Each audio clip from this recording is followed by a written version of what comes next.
বিপ্লবী তরুণদের নতুন দল জাতীয় নাগরিক পার্টি গতকাল সন্ধ্যায় বা সন্ধ্যার আগ মুহূর্তে এই নতুন পার্টির আত্মপ্রকাশ ঘটেছে। আমি গতকাল সন্ধ্যায় এই পার্টির আত্মপ্রকাশ পর একটি ভিডিও বানিয়েছিলাম। সেখানে আমি কতগুলো আশঙ্কা শঙ্কা এবং পাশাপাশি সম্ভাবনার কথা বলেছি। আমি মোটা দাগে বলেছিলাম যে বাংলাদেশে এখনও একটি রাজনৈতিক দলের অভাব আছে, যে ধরনের দল সাধারণ মানুষ স্বপ্ন দেখে কিন্তু পায়নি। তাই স্বপ্নের নতুন বাংলাদেশে তারুণ্যদীপ্ত বিপ্লবীদের এই নতুন দল সেই জন আকাঙ্ক্ষা কতখানি পূরণ করতে পারে সেটি এখন দেখার বিষয়। আমি আজকে ভিডিওটি বানাতে চাই কয়েকটি বিষয়কে সামনে রেখে। সেটি আমি এই বিপ্লবীদের উদ্দেশ্যে বলতে চাই, ভাই, বিপ্লব আর ভোটের ভাষা কিন্তু এক না, নিশ্চয়ই সেটি আপনারা জানেন। তাহলে যেই বিপ্লবীরা 24-এর গণ অভ্যুত্থানে একটি নতুন বাংলাদেশ আমাদের হাতের মুঠে এনে দিল, একটি ফ্যাসিস্ট স্বৈরাচারী হাসিনা সরকারকে মাথা নত করতে এবং দেশ ছেড়ে পালিয়ে যেতে বাধ্য করলো, সেই বিপ্লবীরা কি নতুন একটি দল গঠন করে সামনে এগিয়ে যেতে পারবে না? যেই বিপ্লবীদের ডাকে আহ্বানে বাংলাদেশে লাখ লাখ মানুষ রাস্তায় নেমেছে।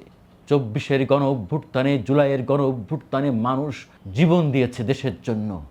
যেই বিপ্লবীদের আহ্বানে, সেই বিপ্লবীদের আহ্বানে কি মানুষ এখন রাস্তায় নামবে না? সেই বিপ্লবীদের কি মানুষ ভোট দিবে না? এটাই তো কথা।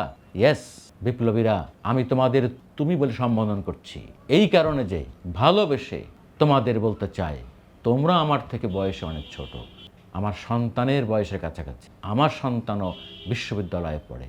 এই গণ অভ্যুত্থানের 24-এর বিপ্লবে সেও ছিল সামনের সারিতে। প্রাইভেট বিশ্ববিদ্যালয়ে জীবন বাজি রেখে মাঠে না নামলে অন্যরা সফল হতো না। যাই হোক, আমি মূল কথাটা ফিরে আসছি। যেহেতু রাজনৈতিক দল তোমরা গঠন করে ফেলেছ, জন আকাঙ্ক্ষার কথা বলেছ, মানুষের মধ্যে এই জন আকাঙ্ক্ষা ছিল দীর্ঘদিন, সেই দল গতকাল আত্মপ্রকাশ করেছে। তাহলে এখন কী হবে? ওটাই বলতে চাচ্ছি যে তোমাদের আহ্বানে দেশের নির্যাতিত নিপীড়িত হাজার হাজার মানুষ, লাখ লাখ মানুষ রাস্তায় নেমে এসেছে স্বৈরাচারী হাসিনার বিরুদ্ধে, তাকে পতন ঘটাতে। যার যা কিছু ছিল তাই নিয়ে ঝাঁপিয়ে পড়েছে। তাহলে এখন তোমাদের পাশে তারা দাঁড়াবে তো? এটিই কিন্তু প্রশ্ন।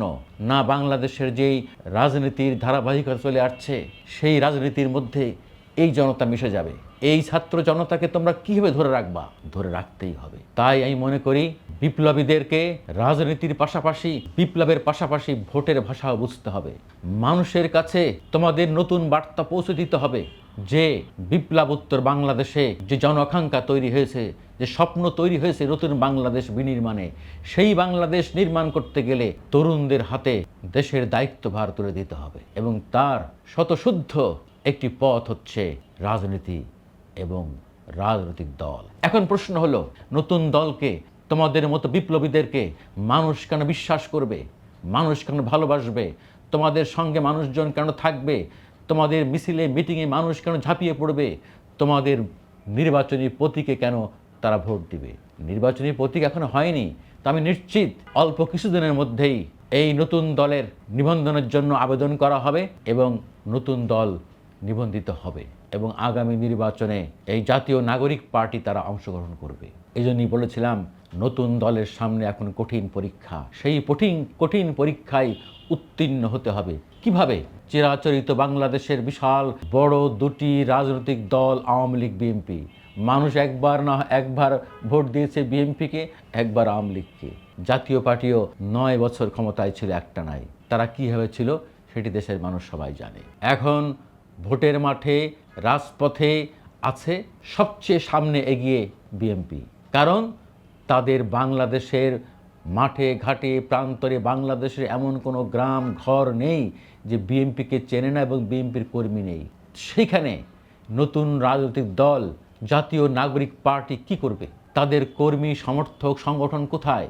সেটি কি তারা এই ভোটের আগে তৈরি করতে পারবে? না মানুষ কি তাদের প্রতীক দেখে ওই যেরকম 24-এর গণ অভ্যুত্থানে ঝাঁপিয়ে পড়েছিল তাদের নেতৃত্বে, ঠিক সেভাবে মানুষ এই জাতীয় নাগরিক পার্টির প্রতীক দেখেই তারা ভোট দিয়ে দেবে?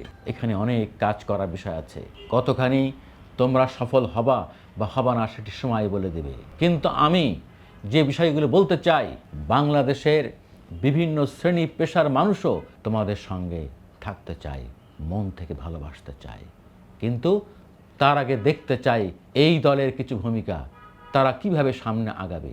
তারা কি আর 10টা দলের মতো গতানুগতিকভাবে চলবে? আর 10টা দল যেভাবে চালায় সেভাবে চলবে? আর 10টা দলের বিরুদ্ধে যে সমস্ত কালিমা আছে, ময়লা আছে, অভিযোগ আছে, তারা কি সেই অভিযোগে অভিযুক্ত হবে?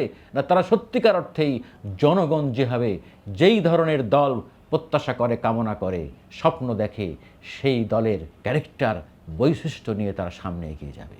সেজন্যই বলেছিলাম সবচেয়ে বড় পরীক্ষা হবে দলের ফান্ড কালেকশন, জাতীয় নাগরিক পার্টির এই তরুণদের জীবনযাপন। আমি আগেই বলেছি, এই বিষয়ে আবারও বলছি, তোমাদের হাতে যেন এমন কোনো ময়লা না লাগে, এমন কোনো দুর্বৃত্ত ময়লা না লাগে। বাংলাদেশের বহু মাফিয়া চক্র ওই শেখ হাসিনা রেজিমকে সমর্থন করেছিল, টিকিয়ে রেখেছিল নানানভাবে অবৈধ অর্থ দিয়ে। তারা অর্থ পাচার করা, লুটপাট করার সুযোগ নিয়েছিল এবং হাসিনা রেজিমকে ওইভাবে তারা বস্তা বস্তা কাড়ি কাড়ি টাকা দিয়েছিল। আমি বলতে চাচ্ছি, ওই সব দুর্বৃত্তরা, ওই সব ফ্যাসিস্টের দোসরা যেন তোমাদের ধারের কাছে ফিরতে না পারে। আমরা কিন্তু অনেক কিছু শুনি, কিন্তু আমরা সেটা বিশ্বাস করতে চাই না। আমরা চাই নতুন দল চলবে বাংলাদেশের কোটি কোটি মানুষের টাকায়, কিছুই না। আমি তো মনে করি বাংলাদেশে কোটি কোটি মানুষ উন্মুখ তোমাদেরকে চাঁদা দিতে। বাংলাদেশের মানুষ যদি 10 টাকা করে দেয়, 5 টাকা করে দেয় চাঁদা, কত টাকা? কোটি কোটি টাকা উঠবে। বিকাশ নাম্বার, ব্যাংক অ্যাকাউন্ট নাম্বার দিলে আমি মনে করি যে যদি একদিনে 5 টাকা করে দেয় বাংলাদেশে 1 কোটি মানুষ, কত টাকা উঠবে? কিছুই না। গণমানুষের আকাঙ্ক্ষার এই দল চালাবে, বাংলাদেশের বিপ্লবীদের দল চালাবে, বাংলাদেশের গণতন্ত্রকামী মুক্তিকামী জনগণ। কোনো সমস্যা নাই তো, জাতির সামনে সব স্পষ্ট করলেই তো হলো। এটি দল চালাতে গেলে প্রধান যেটা দরকার সেটা পুঁজি। এখনকার যুগে জামানায় প্রচুর টাকা লাগে দল চালাতে গেলে। সমস্যা কোথায়? টাকা দেবে দেশের সাধারণ মানুষ, কৃষক, খেতে খাওয়া মজুর, রিক্সাওয়ালা, ভ্যানওয়ালা দিবে।